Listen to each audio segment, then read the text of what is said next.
Halo, Assalamualaikum warahmatullahi wabarakatuh.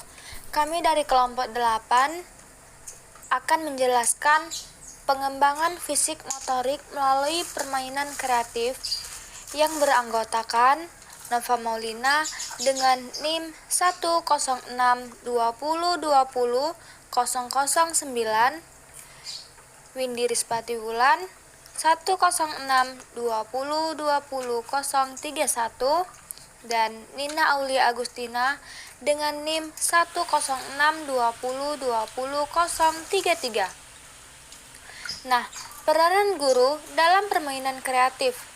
Guru memegang peranan penting dalam proses kreatif saat anak-anak bermain. Guru diharapkan mempunyai kepekaan yang tinggi untuk tidak membuat anak-anak ngambek di tengah-tengah proses kreatif mereka.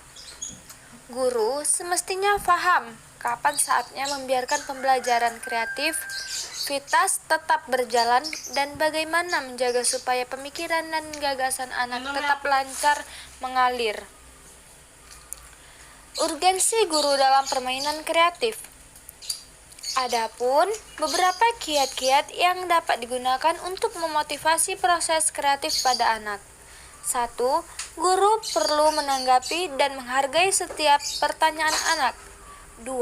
Guru perlu mengembangkan kesempatan bagi anak untuk melakukan berbagai kegiatan dengan inisiatif sendiri. 3.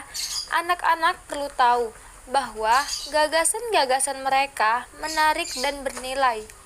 4. Guru perlu belajar untuk tidak terkaget-kaget dengan solusi atau gagasan yang tidak lazim yang dikemukakan anak. 5. Anak semestinya dapat melakukan pemikiran kreatif dalam suasana bebas hukum. 6.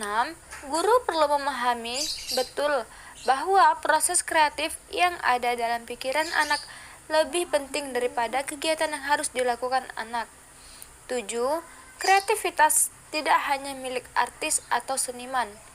8. Kadang pengarahan tertentu dari guru akan memotivasi untuk anak meninjau ulang gagasannya. Apakah ada yang perlu diubah atau tetap seperti semula? Dan yang terakhir, guru selayaknya menghindari penilaian yang terlalu dini terhadap gagasan baru dari anak. Rancangan berbagai permainan kreatif untuk pengembangan fisik motorik di TK. 1. Latihan. Kegiatan yang dapat dilakukan, misalnya mengajak anak belajar berjalan, merangkak, menyediakan berbagai benda di sekitar anak dengan warna dan bentuk yang bervariasi untuk diselidiki dengan sensori motoriknya, mengajak anak memanjat, berlari, atau menari. 2. Permainan simbolik.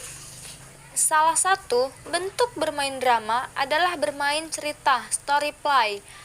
Melalui cerita, anak dapat bermain dengan berbicara atau melakukan gerakan sesuai kata-kata yang ada dalam cerita.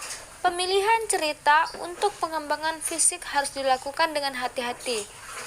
Nah, adapun beberapa konsep yang dapat dikombinasikan dalam irama bebas yaitu 1.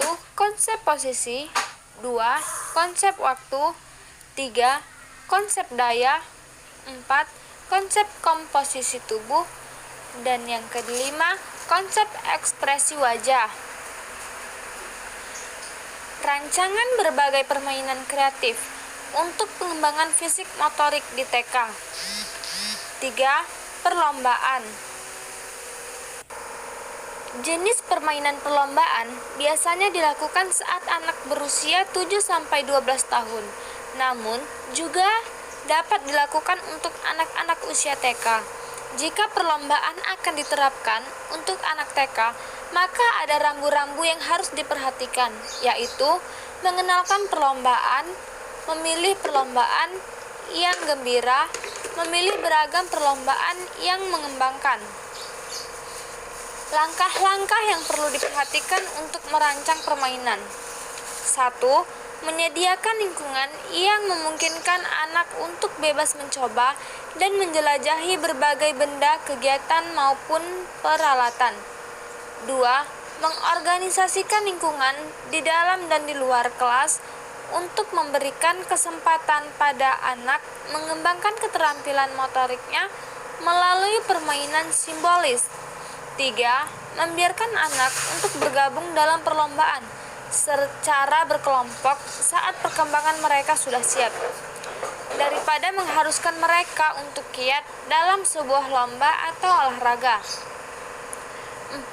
Mendorong anak untuk menguji keterampilan motoriknya dalam suasana yang membantu anak mencapai keberhasilan sesuai tingkat perkembangan keterampilan motoriknya. 5. Membangun kesan diri yang positif tentang perkembangan fisik motoriknya dengan cara merencanakan kegiatan yang sesuai dengan tingkatan keterampilan dan minatnya. Kesimpulan, karakteristik kognitif yang mencerminkan kreativitas tersebut meliputi fantasi yang biasanya dikembangkan saat anak bermain sosiodrama atau bermain pura-pura berpikir divergen, yaitu dengan munculnya beragam tanggapan, pertanyaan dan gagasan anak, rasa ingin tahu yang meliputi bertanya, menyelidik, dan menguji coba sesuatu berpikir metaforik, yaitu menghasilkan atau mengolah sesuai menjadi suatu hal yang baru. Sedangkan karakteristik kepribadian yang mencerminkan kreativitas meliputi karakter kreatif, yaitu mudah menyesuaikan diri, daya tahan tinggi, keterlibatan yang tinggi dalam kegiatan, dan tidak mudah putus asa. Tidak terikat dengan kelaziman atau konvensi yang berlaku, di mana anak berorientasi pada sesuatu yang asli, baru, dan luas. Berani mengambil resiko, yaitu kemauan untuk menerima tantangan atau mengambil resiko kesalahan. Motivasi tinggi sebagai pendorong dan kontrol dari internal. Sekianlah hasil presentasi dari kelompok kami. Lebih dan kurang kami mohon maaf, dan saya akhiri dengan Assalamualaikum warahmatullahi wabarakatuh.